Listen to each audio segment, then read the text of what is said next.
अगर भारत पाकिस्तान के बीच न्यूक्लियर युद्ध छिड़ता तो क्या पूरी दुनिया खत्म हो जाती? और वो कौन सा इकलौता देश है जो न्यूक्लियर अटैक के बाद भी जिंदा रह सकता है? दोस्तों, हाल ही में भारत और पाकिस्तान के बीच तनाव ने पूरी दुनिया को डर के साये में धकेल दिया था और वो डर था न्यूक्लियर वॉर का। डर ऐसा इसलिए क्योंकि अगर भारत और पाकिस्तान एक दूसरे पर न्यूक्लियर अटैक करते तो उनसे न सिर्फ एशिया बल्कि पूरी दुनिया तबाह हो जाती। जी हाँ, अगर किसी भी दो देशों के बीच न्यूक्लियर युद्ध होता है तो जैसे ही यह न्यूक्लियर मिसाइलें बड़े बड़े शहरों पर गिरेगी, हर तरफ आग लग जाएगी, करोड़ों टन धुआं आसमान में उठेगा और धीरे धीरे वो धुआं पृथ्वी को ढक लेगा। सूरज की रोशनी धरती पर पहुंचना बंद हो जाएगी, चारों ओर अंधेरा छा जाएगा, इतना ज्यादा कि दिन और रात में फर्क करना मुश्किल हो जाएगा।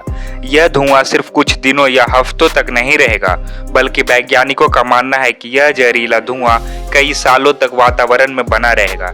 इसके कारण पृथ्वी का तापमान 10 से 15 डिग्री तक गिर सकता है, यानी कृत्रिम न्यूक्लियर विंटर आ जाएगा।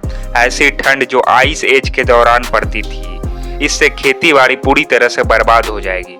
सूरज की रोशनी और गर्मी के बिना पेड़ पौधे उग नहीं पाएंगे, बारिशें रुक जाएगी या जहरीली बन जाएगी, जानवर मरने लगेंगे, फसलें सूख जाएगी और धीरे धीरे पूरे मानव सभ्यता को भूख से तड़पना पड़ेगा। और यह जानकर आपके रोंगटे खड़े हो जाएंगे कि आज हमारी दुनिया के पास सिर्फ 60 दिनों तक का ही अनाज स्टॉक है। यानी अगर आज खाना मिलना बंद हो गया तो सिर्फ 2 महीने में पूरी दुनिया भूखमरी के कगार पर पहुंच जाएगी। और यह सिर्फ एक शुरुआत है। रेडिएशन का असर सालों सालों तक रहेगा। कैंसर, जन्मदस मानसिक बीमारियां, यह सब आम हो जाएंगे। हवा, पानी, मिट्टी सब जहर बन जाएंगे। इंसान तो क्या, कीड़े मकोड़े तक नहीं बचेंगे। इससे आप समझते हैं कि न्यूक्लियर वॉर कितनी ज्यादा खतरनाक होगी। लेकिन क्या आप जानते हैं कि दुनिया में एक ऐसा इकलौता देश है जो अपनी पूरी की पूरी आबादी को न्यूक्लियर अटैक से बचा सकता है? अब अगर आप सोच रहे हैं कि यह देश भारत, अमेरिका, चीन, रूस या फिर जापान जैसी महाशक्ति होगा, तो इसका जवाब है नहीं। बल्कि यह कोई सुपर पावर नहीं, बल्कि वादियों में बसा एक छोटा सा देश है। लेकिन कौन सा?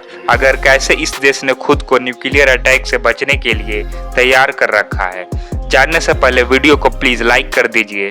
दोस्तों, आज दुनिया में कुल 12,300 परमाणु हथियार है, जो एशिया, अमेरिका, चीन, France, United kingdom, India, Pakistan, Israel और नॉर्थ कोरिया जैसे 9 न्यूक्लियर सुपर पावर देशों के सीक्रेट बंकर्स में छिपे हैं।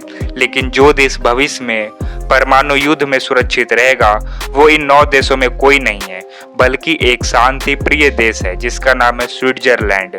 ऊंची बर्फीले पहाड़ियों से घिरा, दुनिया से तटस्थ रहने वाला यह छोटा सा देश शांति का प्रतीक माना जाता है। लेकिन इसकी असली ताकत छुपी है जमीन के नीचे, वहां जहां आम लोगों की नजर नहीं जाती। लेकिन उसकी जमीन के नीचे ऐसा तो क्या छिपा है और वो कैसे न्यूक्लियर अटैक से बच सकता है, यह जानने से पहले हमें ग्लोबल लेवल पर स्विट्जरलैंड की स्थिति को समझना होगा।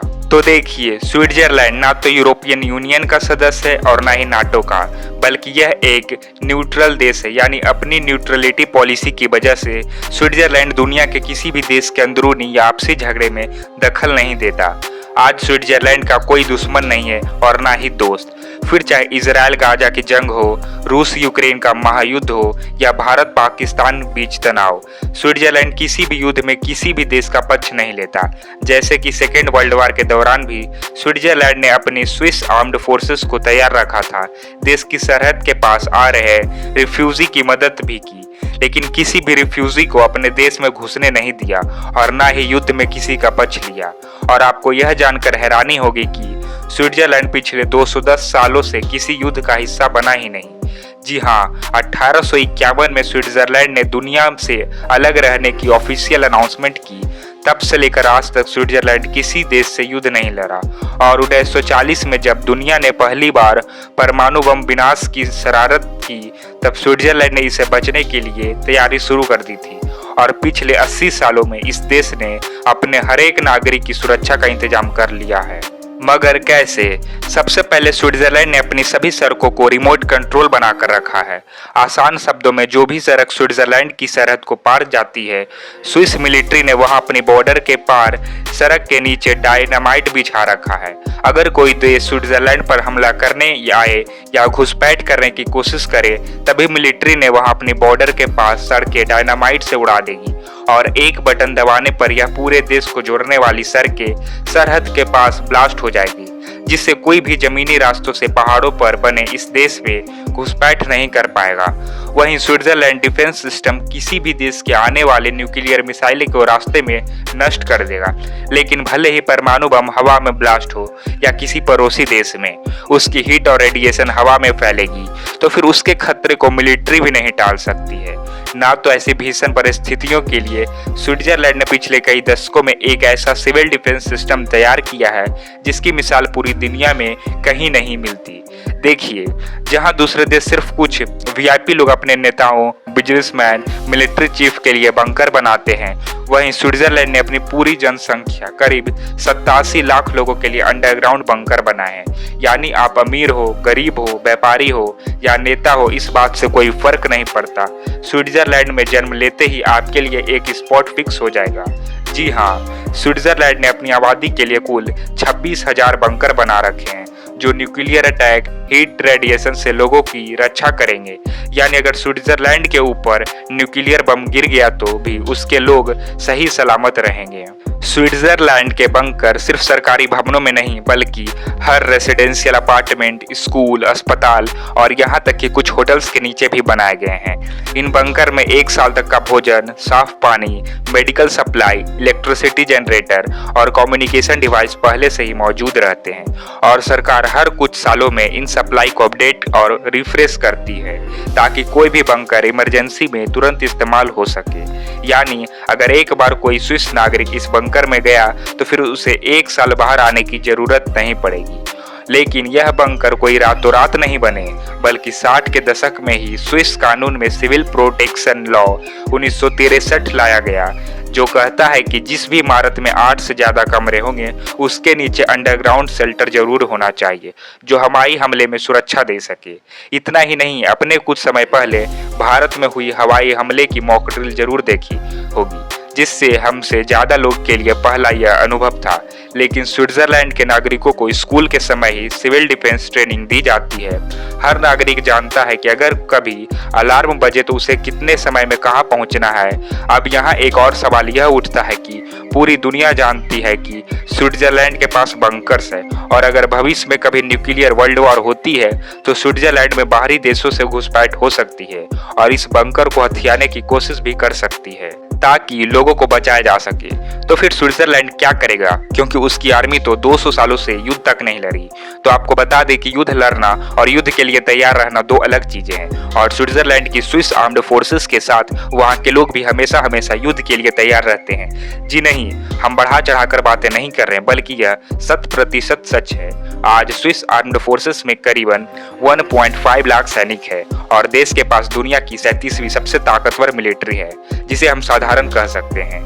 लेकिन स्विट्जरलैंड की सेना का मॉडल थोड़ा अलग है। यहाँ पर एक स्थायी फुल टाइम आर्मी बहुत छोटी होती है, लेकिन इसकी असली ताकत छुपी है मिलिशिया सिस्टम में, जहाँ आम नागरिकों की सेना की ट्रेनिंग दी जाती है और जरूरत पड़ने पे वे तुरंत एक सैनिक में बदल सकते हैं। जी हाँ, स्विट्जरलैंड में हर पुरुष नागरिक को एक निश्चित उम्र पर मिलिट्री सर्विस करना कंपलसरी होता है। 18 साल की उम्र से ही लड़कों को 175 दिनों की बेसिक ट्रेनिंग दी जाती है और इसके बाद वह सालों तक रिजर्व फोर्सेस का हिस्सा बने रहते हैं। यही नहीं, हर सैनिक को अपना यूनिफॉर्म, गन और हथियार जरूरी घर पर ही रखने की परमिशन होती है।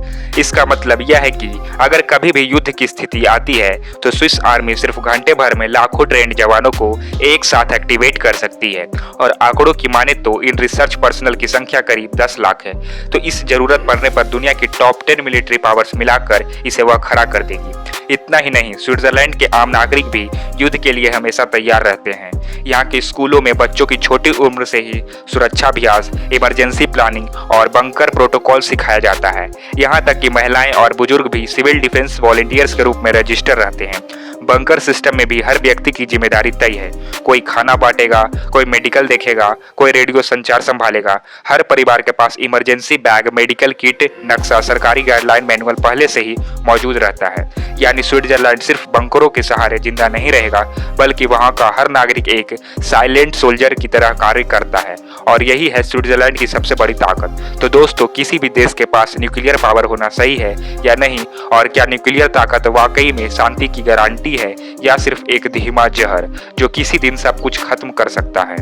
आपका क्या मानना है कमेंट्स में बताइए। यह वीडियो अच्छी लगी हो तो इसे लाइक और शेयर जरूर कीजिए, और ऐसी ही दिलचस्प वीडियोस के लिए चैनल को सब्सक्राइब करके पास वाली घंटी जरूर बजा दीजिए। जय हिंद, जय भारत।